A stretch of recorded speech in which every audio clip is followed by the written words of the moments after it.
നിങ്ങൾക്കറിയാമോ, ആരോഗ്യകരമാണെന്ന് കരുതി നമ്മൾ കഴിക്കുന്ന ചില ഭക്ഷണങ്ങൾ നമ്മുടെ മെറ്റബോളിസം തകരാറിലാക്കുകയും ദിവസം മുഴുവൻ അസിഡിറ്റി, ഗ്യാസ്, വയറുവീർക്കൽ തുടങ്ങിയ പ്രശ്നങ്ങൾക്ക് കാരണമാവുകയും ചെയ്യും. കാരണം രാത്രി മുഴുവൻ വിശ്രമിച്ച് നമ്മുടെ വയർ രാവിലെ വളരെയധികം സെൻസിറ്റീവായിരിക്കും. അപ്പോൾ തെറ്റായ ഭക്ഷണങ്ങൾ കൂടി ചെല്ലുമ്പോൾ നമ്മുടെ ശരീരം പ്രതികരിച്ചു തുടങ്ങും. അപ്പോൾ വെറും വയറ്റിൽ കഴിക്കാൻ പാടില്ലാത്ത ചില ഭക്ഷണങ്ങളും അത്തരം ഭക്ഷണങ്ങൾ കഴിച്ചാലുണ്ടാകുന്ന പ്രശ്നങ്ങളും എന്തെല്ലാം ഭക്ഷണങ്ങൾ കഴിക്കാമെന്നുള്ളതും ഈ വീഡിയോയിലൂടെ കാണാം. എളുപ്പത്തിൽ ദഹിക്കുന്ന ഭക്ഷണങ്ങൾ വേണം വെറും വയറ്റിൽ കഴിക്കാൻ. കാരണം ഇത് നമ്മുടെ ശരീരത്തിന് ന്യൂട്രീഷനുകൾ വളരെ വേഗത്തിൽ വലിച്ചെടുക്കാൻ സഹായിക്കും. തലേ രാത്രി മുഴുവൻ കുതിർത്ത് വെച്ച നട്ട്സ്, ഓട്സ്, ഒരു ഗ്ലാസ് ചൂടുവെള്ളം, അതോടൊപ്പം പപ്പായ പോലുള്ള എളുപ്പത്തിൽ ദഹിക്കുന്ന ഫ്രൂട്ട്സ് എന്നിവയൊക്കെ മികച്ച ഓപ്ഷനുകളാണ്. ഇനി ഏതെല്ലാം ഭക്ഷണങ്ങൾ വെറും വയറ്റിൽ കഴിക്കാൻ പാടില്ല എന്ന് നോക്കാം. ഇതിൽ ഒന്നാമനാണ് കാപ്പി. കാപ്പി പലർക്കും ഒരു സ്റ്റാർട്ടറാണ്, പക്ഷേ വെറും വയറ്റിൽ കുടിക്കുമ്പോൾ നമ്മുടെ വയറ്റിലെ ലൈനിങ്ങിനെ ഇത് ബാധിക്കും. ഇതാകട്ടെ അസിഡിറ്റി, ഓക്കാനം, വയറുവീർക്കൽ പോലുള്ള പ്രശ്നങ്ങൾ ദിവസം മുഴുവൻ ഉണ്ടാകുന്നതിന് കാരണമാകും. ആരോഗ്യ വിദഗ്ധർ പറയുന്നത് വെറും വയറ്റിൽ ഒരിക്കലും കാപ്പി കുടിക്കരുത്, ഒഴിവാക്കണം എന്നാണ്.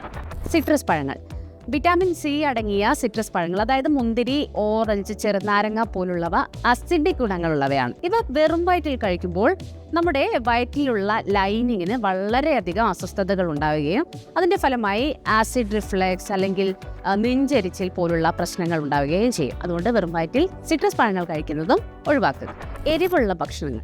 എരിവുള്ള ഭക്ഷണങ്ങളിൽ അടങ്ങിയ ക്യാപ്സൈൻ എന്ന ഘടകമാണ് ഇവിടെ വില്ലനാകുന്നത്. ഇവ ആസിഡ് റിഫ്ലക്സും നെഞ്ചരിച്ചിലും ഉണ്ടാകുന്നതിന് കാരണമാകും.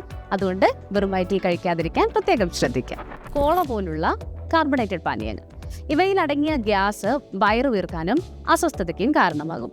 കൂടാതെ നമ്മുടെ വയറ്റിലെ ആവരണത്തെ ദോഷകരമായി ബാധിക്കുകയും ചെയ്യും. തൈര്, വളരെ ആരോഗ്യകരമായ ഒരു ഭക്ഷണമാണ് തൈര്. പക്ഷെ വെറും വയറ്റിൽ കഴിക്കുമ്പോൾ നമ്മുടെ വയറ്റിലുള്ള ആസിഡ് തൈരിലുള്ള ഗുണകരമായ പ്രോബയോട്ടിക്കുകളെ നശിപ്പിക്കും. അപ്പോൾ ഗുണത്തെക്കാളേറെ ദോഷം ചെയ്യും. വെറും വയറ്റിൽ തൈര് കഴിക്കാതിരിക്കാൻ എപ്പോഴും ശ്രദ്ധിക്കുക. അടുത്തത് വാഴപ്പഴമാണ്. വാഴപ്പഴത്തിൽ നമുക്കറിയാം മഗ്നീഷ്യം അടങ്ങിയിട്ടുണ്ട്. ഇവ വെറും വയറ്റിൽ കഴിക്കുമ്പോൾ നമ്മുടെ ശരീരത്തിലെ മഗ്നീഷ്യത്തിന്റെ അളവും ചിലപ്പോൾ പെട്ടെന്ന് ഉയരാൻ സാധ്യതയുണ്ട്. ഇത് ഹൃദയ സംബന്ധമായ പ്രശ്നങ്ങളുള്ളവർക്കും രക്തസമ്മർദ്ദമുള്ളവർക്കും വളരെയധികം ദോഷം ചെയ്യും. അപ്പോൾ വെറും വയറ്റിൽ വാഴപ്പഴം കഴിക്കുന്നതും ഒഴിവാക്കുക. രാവിലെ വെറും വയറ്റിൽ സാലഡ് കഴിക്കുന്ന ചിലരെ കണ്ടിട്ടില്ലേ? പക്ഷേ വേവിക്കാത്ത പച്ചക്കറികൾ വെറും വയറ്റിൽ ഒഴിവാക്കാനാണ് ആരോഗ്യ വിദഗ്ധർ എപ്പോഴും പറയാറുള്ളത്. പ്രത്യേകിച്ച് ഫൈബർ അടങ്ങിയ ഭക്ഷണങ്ങൾ. ഇവ ദഹിക്കാൻ കൂടുതൽ സമയമെടുക്കും. ഇത് നമ്മുടെ വയറിന് വളരെയധികം അസ്വസ്ഥതകൾ ഉണ്ടാക്കുകയും ചെയ്യും. അപ്പോൾ പച്ചക്കറികൾ എപ്പോഴും വെറും വയറ്റിൽ കഴിക്കുകയാണെങ്കിൽ വേവിച്ച് മാത്രം കഴിക്കുക. അടുത്തത് ചൂയിങ്കമാണ്. ചൂയിങ്കം നമ്മൾ ചവയ്ക്കുമ്പോൾ നമ്മുടെ ഉമിനീരിൻ്റെ അളവും ദഹനരസങ്ങളുടെ അളവും കൂടും. ഇവ നേരിട്ട് വയറ്റിലേക്ക് എത്തുകയും ചെയ്യും. അപ്പോൾ എന്ത് സംഭവിക്കും? വെറും വയറ്റിൽ ഇതെത്തുന്ന സമയത്ത് പൊതുവെ അതൊരു അസിഡിക് ഗുണം ഉള്ളവയായിരിക്കും. ഈ അസിഡിക് ഗുണം കാരണം നമ്മുടെ വയറ്റിലുള്ള ലൈനിങ്ങിന് കേടുപാടുകൾ വരും. കൂടാതെ ക്രമേണ ഇത് അൾസറിലേക്ക് വരെ നയിച്ചേക്കാം. അപ്പോൾ വെറും വയറ്റിൽ ചൂയിങ്കം കഴിക്കുന്നത് ഒഴിവാക്കുക. അപ്പോൾ കണ്ടില്ലേ, നിസ്സാരമാണെന്ന് നമ്മൾ കരുതുന്ന ചില ശീലങ്ങൾ നമ്മുടെ വയറിന് അസ്വസ്ഥത ഉണ്ടാക്കുന്നതാണ്. അപ്പോൾ വെറും വയറ്റിൽ എപ്പോഴും എളുപ്പത്തിൽ ദഹിക്കുന്ന ഭക്ഷണങ്ങൾ കഴിക്കാൻ തിരഞ്ഞെടുക്കുക. ഹെൽത്ത് ആൻഡ് വെൽനസ് വിഷയങ്ങളിൽ നിങ്ങൾ അറിയാൻ ആഗ്രഹിക്കുന്ന കൂടുതൽ വിവരങ്ങൾക്കും വിശദാംശങ്ങൾക്കുമായി ഹാപ്പിയസ്റ്റ് ഹെൽത്ത് മലയാളം വെബ്സൈറ്റ് സന്ദർശിക്കാം. വീഡിയോ ഇഷ്ടമായാൽ ലൈക്ക് ചെയ്യാനും ഷെയർ ചെയ്യാനും സബ്സ്ക്രൈബ് ചെയ്യാനും മറക്കരുത്.